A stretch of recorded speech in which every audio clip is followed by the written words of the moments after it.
Ek salfbaar in die wonderlike naam van Vader, Seun en Heilige Gees. Salfbaar in die wonderlike naam van Vader, Seun en Heilige Gees.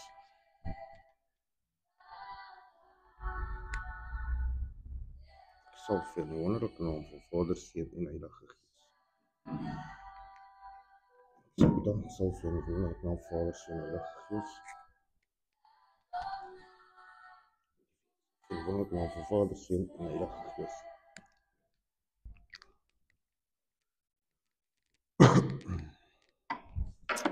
Yes, môre, baie welkom weer vandag in God se teenwoordigheid in sy woning.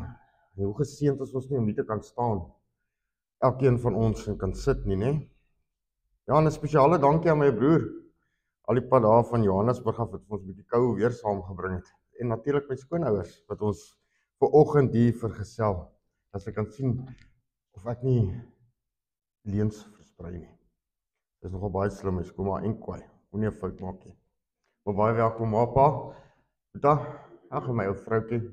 Nou Shalom en al die engele om julle.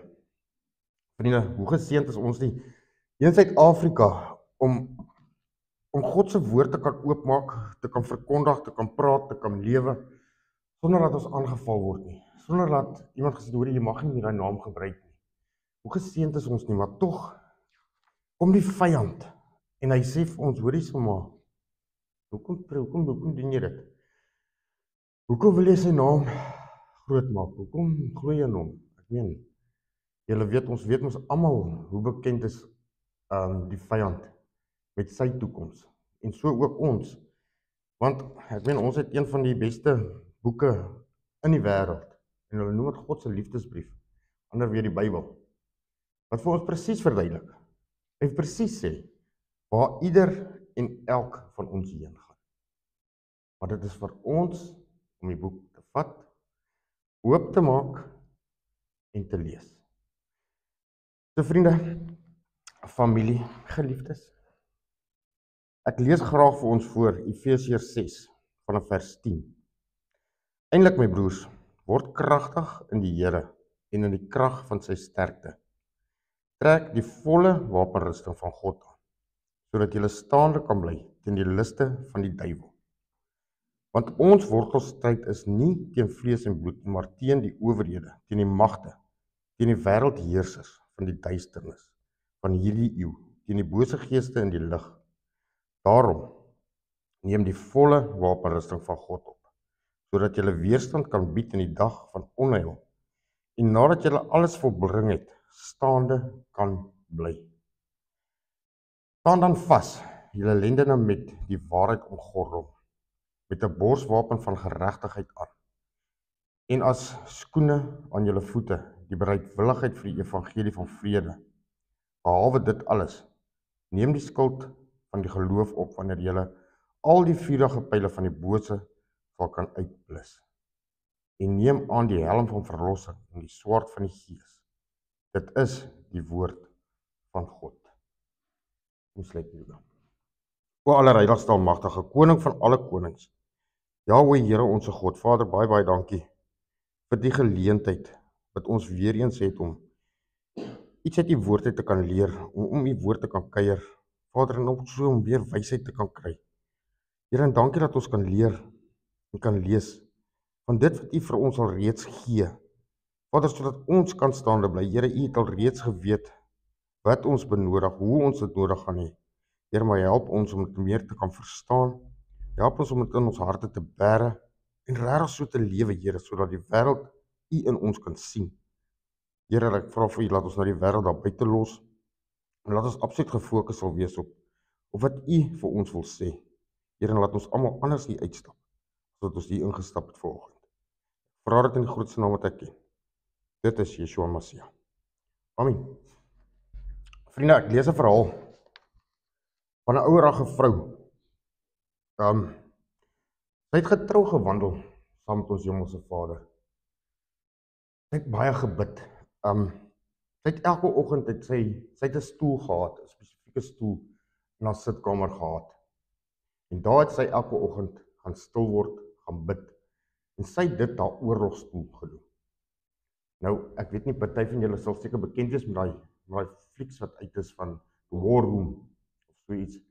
Wat ook amper basies dieselfde ding is. Dit is 'n kamer wat jy ingaan en dit is absoluut waar jy en God en die bose magte beklei en stry. Maar die vroutjie het baie gegaan, baie gebid en op 'n tyd toe raak sy moedeloos. Nou, daar sal 'n mens dink, maar hoorie som, jy's dan so gevul met die Heilige Gees. Jy spandeer so baie tyd saam met God. Hoekom raak jy moedeloos? Ek meen, jy ken mos die waarheid, hoekom bly jy nie in die waarheid staan nie? Maar tog het sy net gesê vir haar leraar gesê een keer, weet jy, dit voel vir haar daai stoel van haar leeg is. Daar's nie meer krag in daai stoel.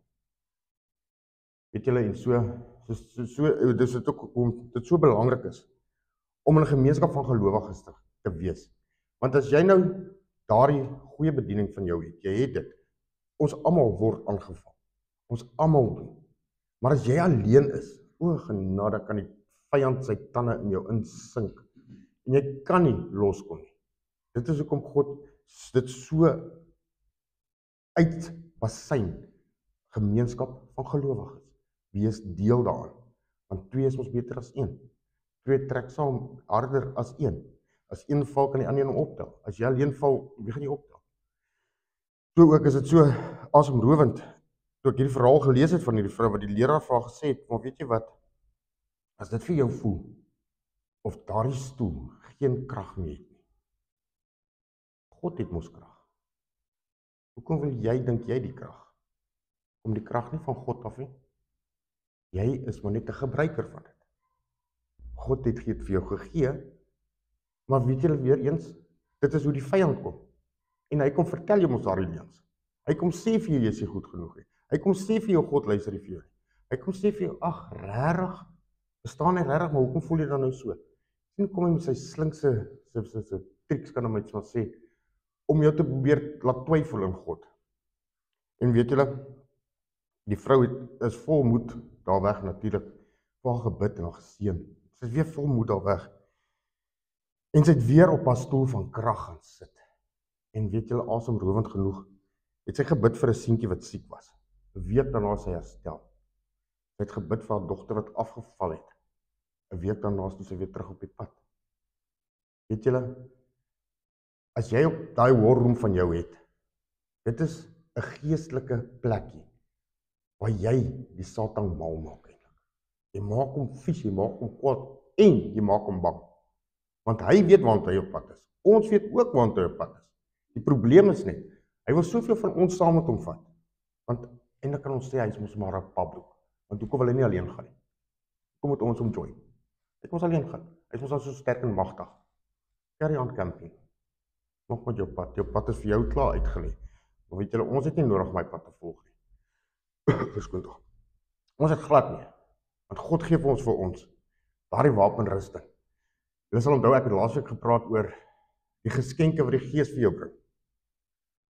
Soos my een student ons nou gesê het, baie bly na eie ouse wêreldjie gewees, oor die geskenke, maar min wetend, dis nie geskenk wat jy kan sien, proe of ruik.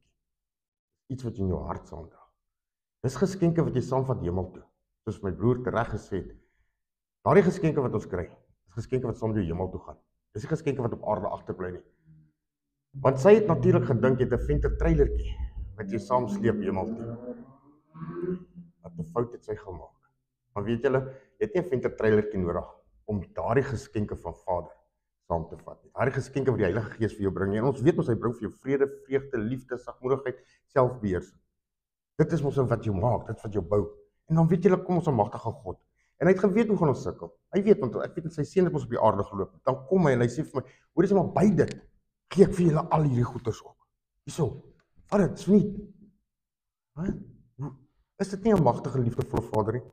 Ons weet mos, God gee nie liefde nie. God is liefde. Jy sien vriende, wanneer dit voel of daar niks gebeur nie, is dit dikwels wanneer die meeste bedreiging is vir die duisternis. Jy voel, oeg nee, jy bid teen plafond vas. Hou aan bid. Jy kan daai plafond lig, saam met die Heilige Gees. Nothing is impossible. Niks nie. Jy sien, daardie leesstoel is dalk die mees gevaarlikste plek vir die vyand in jou huis. Ek dink, as jy daai plek betree, die vyand loop kringe om hom. Hy wil nie daarna gaan nie, want onthou die duisternis en die lig kan nie saam nie. Hulle bots.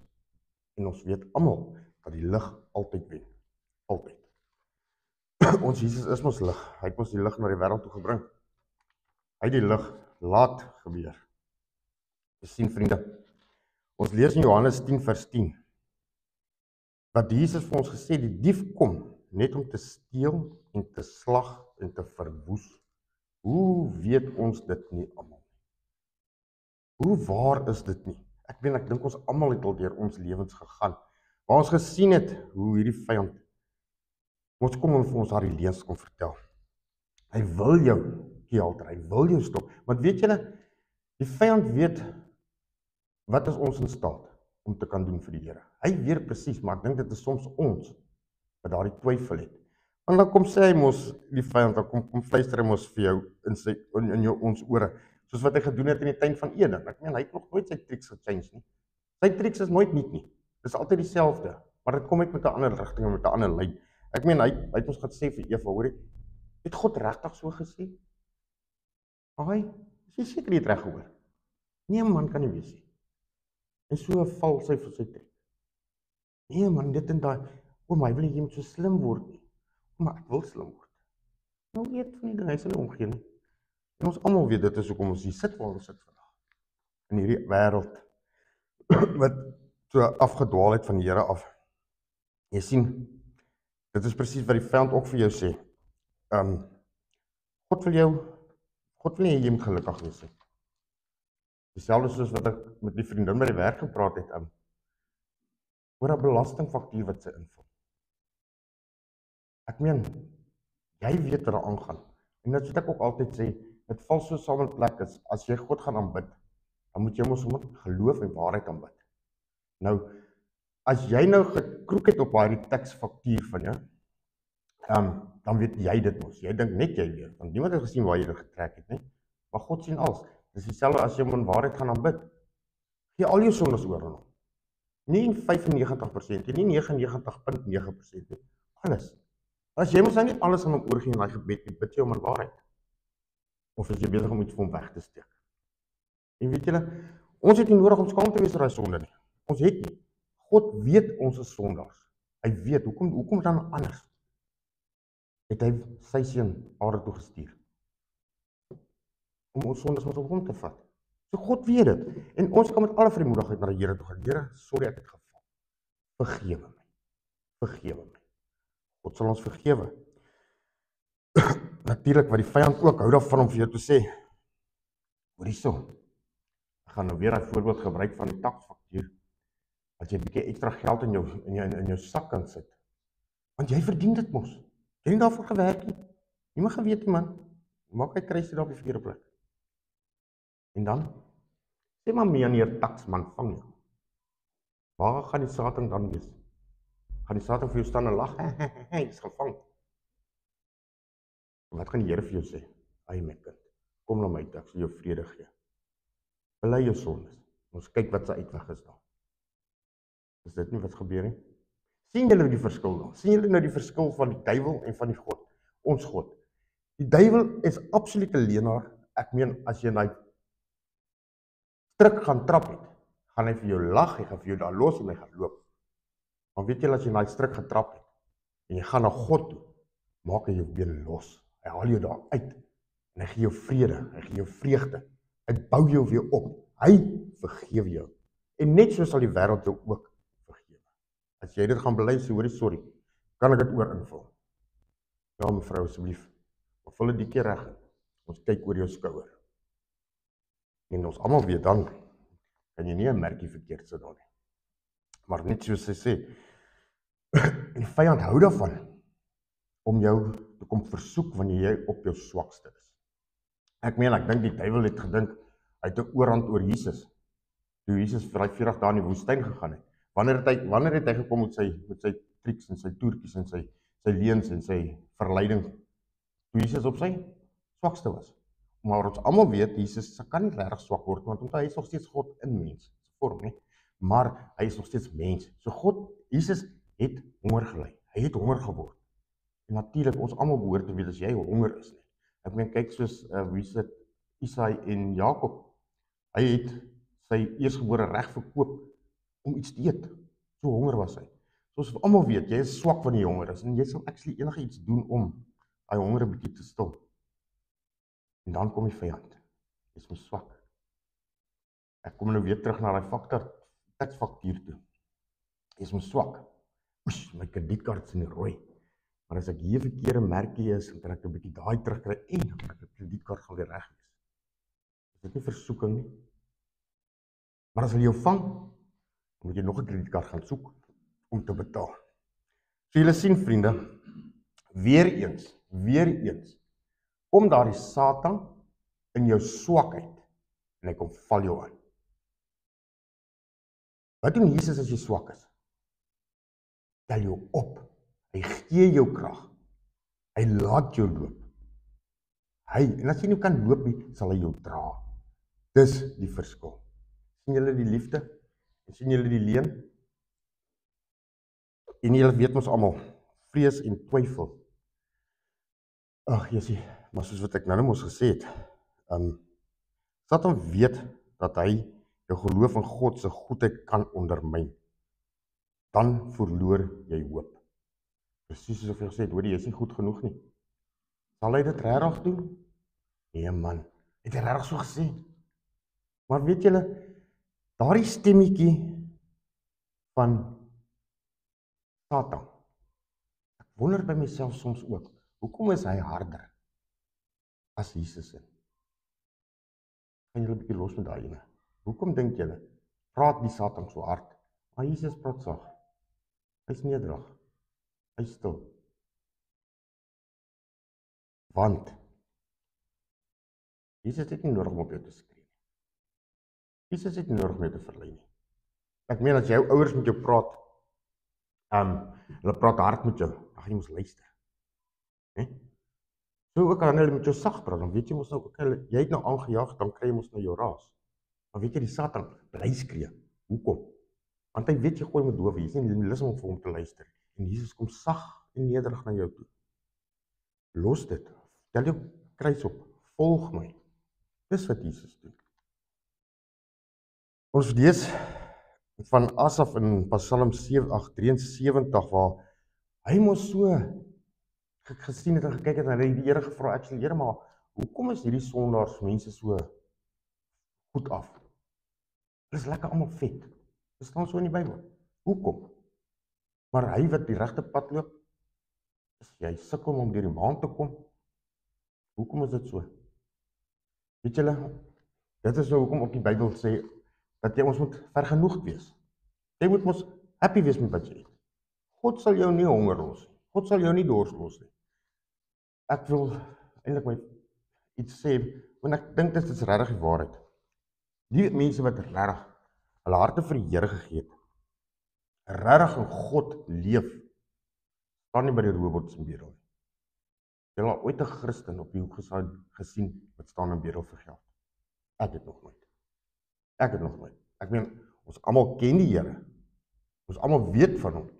Maar volg ons hom. Doen ons wat hy vir ons vra om te doen. Gaan uit en maak vir my mense bymekaar. Doen hulle dit? Net iets om oor te dink, né? So het die vyand seker maar vir hulle gelieg. O, doen die, doen daai, boef. Ons sit op straat. En waar is die vyand nou? Hy help hulle nie daar uit nie. Lankal weg. Hy is klaar besig om ander mense te pla. Maar ja, so het ons God vir ons hierdie wapenrusting gegee.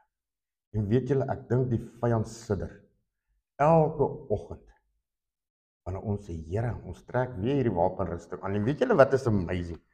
As jy vanaand in die bed gaan klim, ek meen, ons almal is bekend met mense in die oorlog, hulle het hulle wapentuie aan en al daai goeders.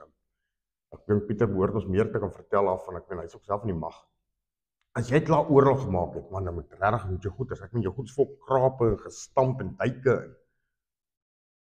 En daar trek jy dit uit, jy los dit daar, en jy hoop jy kry nuus. Want ek meen, daai goed is nou gebruik, dit is halfs flenters. Of weet julle, as jy nou in die aand in die bed gaan klim, dan vra die vader, ja, my helm het 'n paar loks gekry vandag. En sjoe, my gedagtes was weer te besig. Of my hart, ek het amper 'n verkeerde ding gesê. So my borsharnas is nou 'n bietjie vol teiken. Weet jy, dan vat God daai ding, en maak hom weer vir jou nuut, splinter nuut. Hy volgende oggend so langs jou bed staan. Reg om aan te trek, nommerpas. Jy hoef nie eers soos wat party mense moes maak. Al die dames hou daarvan om as hulle broeke koop, om so 5 sizes te klein te koop, sodat hulle net mooi in hom kan pas. Jy het nie eens nodig om van die kas in te spring nie. Hy pas jou. Hy pas jou nommerplas en hy's reg om te gebruik. Vriende, hoe bly ons staande in hierdie stryd? Ons weet ons stryd is nie teen vlees en bloed nie. Teen al die aanvalle van die bose. En toe kom God op sy kosbare, liefdevolle manier. Hy gee vir ons alles wat ons nodig het. Ons gebruik sy woord. Ons memoriseer sy woord. Onthou die vyand ken die Bybel. Beter as ons sekerlik. Hy weet ook wat daar staan. Maar weet julle, Jesus het hom ook geken. So toe hy vir Jesus kom versoek het en aangeval het, het Jesus hom elke keer uit die Bybel geantwoord. Maar daar staan geskryf. As jy nie hierdie ammunisie het nie, jy help jy vat 'n gun saam oorlog toe en jy vat nie bullets nie, of 'n magasyn nie, gaan jy niks help nie. As iemand hy gun maak, gaat te groot. Dis hoekom God gee vir ons al die ammunisie, hy gee vir ons alles, maar dis weer eens ons werk om dit te vat. Ook soos wat ons gesê het mos, jou wapenrusting, dis lekker, jy trek alles aan en al die goeders. Maar dan kom die skoene van bereidwilligheid. Ek net 'n bietjie by dit stil staan. Die skoene van bereidwilligheid. Ek meen as jy jou skoene aantrek, jy moet jou rug buig. Jy kan nie so, of jy moet jou knie buig of iets, of jou skoene vasmaak. Jy moet buig, so jy moet 'n bietjie werk daaraan sit.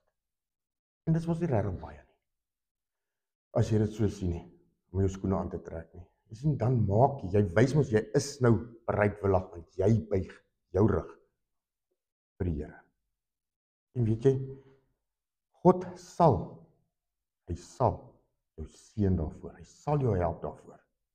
Dis hoekom dink julle die hele wapenrusting moet jy aantrek, die hele een.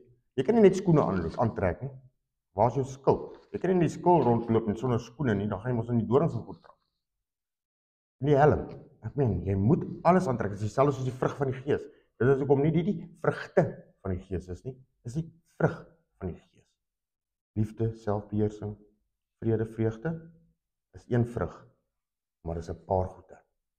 Selfs soos die wapenrusting. Dit alles moet jy aantrek, sodat jy kan staande bly. Leef in gehoorsaamheid. Ons lees in Jakobus 4:7, onderwerp julle aan God, weerstaan die duiwel, en hy sal van julle af wegvlug. Sien julle vriende, dit is, ek sê dit ook baie, ons God se woord is so kosbaar. Daar, soos wat ek nou vir ons gelees het, wat daar staan, hy sal van julle af wegvlug. Daar staan hy gaan miskien van julle af wegvlug. Of hy gaan dalk, hy sal. Hoekom? Hy sal, want dit is ons wat Jesus vir ons sê, hy sal. Chill, relax, I got you. Jy het mos my goed aan. Ek het jou. Maar glo dit. Bid sonder ophou. Bid sonder ophou. Waar jy ook al is, waar jy in jou kar ry, waar jy loop. Ek meen God wil 24 uur met jou praat as hy kan. Ek is seker daarvan. Hy wil 24 uur van jou hoor. Hy is mos liefde. Hy wil van jou weet. Hy wil van jou hoor. En weer eens wees deel van God, Jesus se liggaam. Is mos deel van 'n gemeente. Skakel in by 'n kerk. Laat ons mekaar saam opbou. Ek meen, vat dit so as jy een van daai groot swart potte vat en jy roer die pap heeltyd. Jy roer die pap. Jou arms gaan mos lam raak. En daai pap gaan nader aan begin net kolle maak en dit gaan nie lekker pap wees nie. Maar as jy nou 2 of 3 het wat jy saam help roer dan, hoe lekker. En dan gesels julle mos en tyd gaan verby. Dis mos spanwerk. Is dit nie beter nie? As ons leen, sien dit so in 'n gemeenskap van gelowiges. En dan, vriende, baie belangrik, herinner jouself aan jou identiteit in die Here. Toe Jesus jou gemaak het, toe God ons gemaak het, het hy nie gesê hoe hy is amper perfek nie.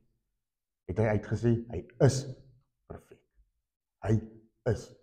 En wat God perfek gemaak het, is ons om te sê, nee, ek is nie. Ek is nie perfek nie, ek is hier kort, ek staan kort. So hoekom jou ore uitleen vir die vyand? As God dan gesê het, ek is sy kind, perfek gemaak, in sy image. Hoekom nie dit glo nie? En ek sê dit ook altyd, hoekom nie glo wat in God se liefdesbrief vir ons staan nie? God het 'n woord geskryf, 66 boeke, wat vir ons geskrywe is. En partykeer sukkel ons om dit te glo. Maar, daai een, die vyand, wat nie eers 'n boek of niks geskryf het nie, glo ons, sonder om te twyfel. Ons vat daai leuen en ons loop met die leuen. En soos ek weer eens gesê het, as jy jou kop nou gestamp het met daai leuen wat jy gevat het, waar is hy? Ek het vir jou gesê, en hy is weg. Net Jesus kom weer, tel jou op, stof jou af, sit jou weer terug in jou ereplek, waar hy gesê het jy hoort. Ken jou identiteit. En dan, vriende, lofprysing as 'n wapen. Ek meen dit al baie met my gebeur. Dan sukkel jy met 'n ding en dit is asof jy net nie voel jy's lus om te sing of jy's lus om te bid of iets en daai nie. Maar dan herinner ek myself, maar weet jy wat nie, ek het al gehoor die mense sê loof die Here, prys hom, sing net iets. Begin net met een sinnetjie, nader dan weet jy daarna die berg wat voor jou gestaan het, lyk ewe skielik soos 'n mos. En ewe skielik het jy jou gesmyl terug en dan, Here, U is dan nog goed. Ag, dit was mos nou nie so erg nie. Maar hoekom het jy dit nie begin doen? En onthou, ons moet ons gebed ook gebruik, nie as die laaste uitweg nie, die eerste een. Is dit nie lekker om in die oggend wakker te word, jou oë oop te maak en net sê, môre God, môre Jesus, môre Heilige Gees. En dan wag dat hulle met jou praat. Hulle wag klaar al vir jou. Maar weer eens, hulle wag vir jou. Hulle maak nie inbraak nie. Hulle is nie soos die Satan wat inbreek nie. Hulle staan geduldig by die deur en klop. Gaan jy oopmaak, gaan jy toelos. Jou keuse. Onthou, God is 'n gentleman. En 'n gentleman sal net 'n inbraak maak op jou nie. Vriende, ek wil afsluit met, ons is meer as oorwinnaars. Ons is. Kolossense 2:15 sê, dat Jesus die owerhede en die magte ontwapen het, hulle openlik tentoongestel het aan die kruis. Jy stry nie vir oorwinning nie. Jy stry vanuit oorwinning. Jy het ons klaar gedoen. Klaar gedoen. Vriende, wees waaksaam. Bly in die woord. Bly in Christus. En weet, jy is nie alleen nie. Nooit, ooit nie. Romeine 8 vers 36 sê, maar in al hierdie dinge is ons meer as oorwinnaars. Deur hom wat ons lief het. Wie het ons lief? Nie die vyand nie. Ek sê, hy wil nie alleen gaan brand nie. Hy wil soveel as moontlik mense saam met hom vat. Maar ons gaan nie saam hê. Want Jesus gee ons vir ons die oorwinning. Jesus gee ons vir ons al ons ammunisie wat ons nodig het. Jesus gee vir ons regtig die pad. En hy het dit al reeds kon doen. Ons het nie nodig om die vyand te verslaan nie. Ons het nie. Ons het hom net weerstaan. Hy is reeds verslaan. Ons het hom net weerstaan. Jesus het dit klaar vir ons gedoen aan die kruis. Klaar. Ons sê net, dankie Jesus. En onthou een ding, vriende. Dit is so seker as wat seker maar kan wees. En dan moet jy actually jubel en juig en bly wees daaroor. Hoe meer jou aanvalle kom van die bose af, stel jou gerus met dit, dan is jy besig om nader en nader aan Vader te kom. So dan probeer hy elke triek in sy boek om jou van die pad af te gooi, die pad byster te maak, jou moedeloos te maak. Kom jy mos met sy leuns, jy kan dit nie maak en jy dit nie. Dan jubel en juig, Here, dankie, ek groei in U. Dankie. Hy gaan nie ophou nie, want hy weet waartoe is jy op pad en hy weet ook waartoe is ons op pad. En hy ken sy einddoel en ons ook. Maar ons kan hom weerstaan en hy sal vlug.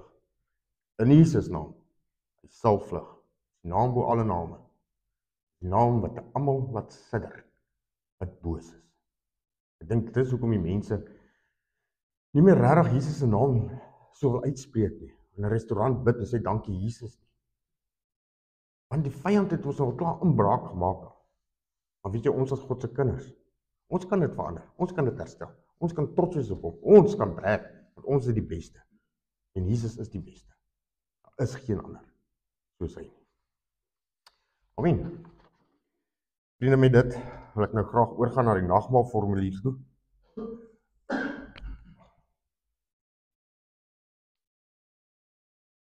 Ek lees vir ons voor in Johannes 6 vers 53. En Jesus sê vir hulle, voorwaar ek sê vir julle, as julle nie die vlees van die seun van die mens eet en sy bloed drink nie, het julle geen lewe in julleself nie. Hy wat my vlees eet en my bloed drink, het die ewige lewe. En ek sal hom opwek in die laaste dag. Want my vlees is waarlik spys en my bloed is waarlik drank. Wie my vlees eet en my bloed drink, bly in my en ek in hom. Soos die lewende Vader my gestuur het, en ek deur die Vader lewe, so sal hy wat my eet ook deur my lewe. Dit is die brood wat uit die hemel neergedaal het. Nie soos julle vaders die manna geëet en gesterwe het nie. Wie die brood eet, sal tot in alle ewigheid lewe.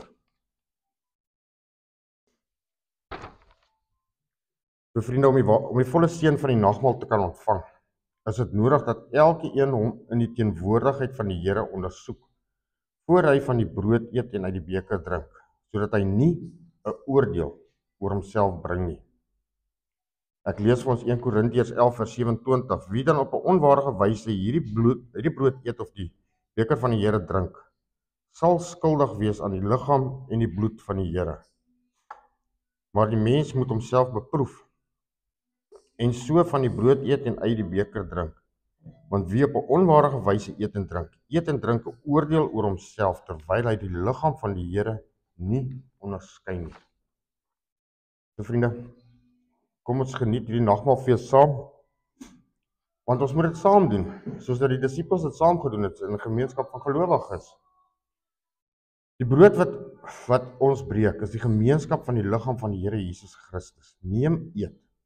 Dink daaraan en glo dat sy liggaam gebreek is, tot 'n volkome versoening vir al ons sondes.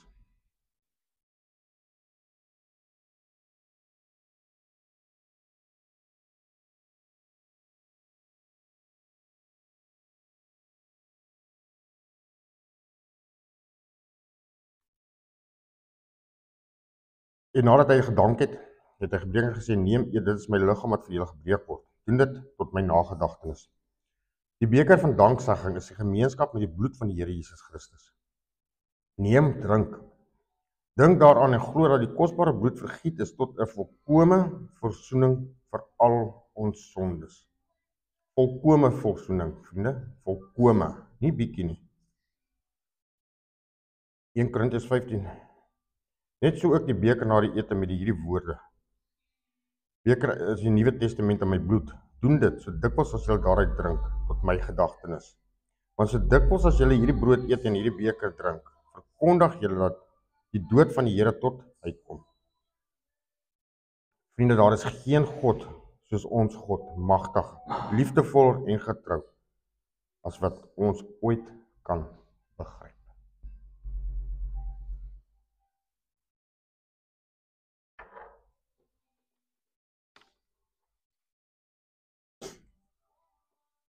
O allerheiligste almagtige koning van alle konings, Jahweh, Here ons God, Vader, baie dankie vir hierdie woord wat U vir ons kom oopbreek het vanoggend. Here, dankie dat U vir ons die leiding kom gee het. Here Jesus, dankie dat U vir ons kom wys het wat ons nodig het om staande te kan bly en al die aanvalle van die bose. Dankie dat U dit al klaar vir ons beskore gemaak het. Here, dankie dat ons deur elke dag dit weer kan aantrek en so staande kan bly en al die aanvalle van die bose. O Heilige God, ek wil U vra om ons te herinner deur die dag, vir wanneer 'n aanval of 'n aanslag kom, dat ons sal onthou dat U het reeds vir ons die wapenrusting aangetrek. Dit lê nie by die huis nie. Ons het dit aan. En ons is meer as oorwinnaars. U wat ons die krag gee. Ons loof, ons prys en ons dankie daarvoor. In Jesus Christus se wonderlike naam. Amen. Vriende, die genade van die Here Jesus Christus en die liefde van God die Vader en die gemeenskap van die Heilige Gees sal met julle elkeen wees. Shalom.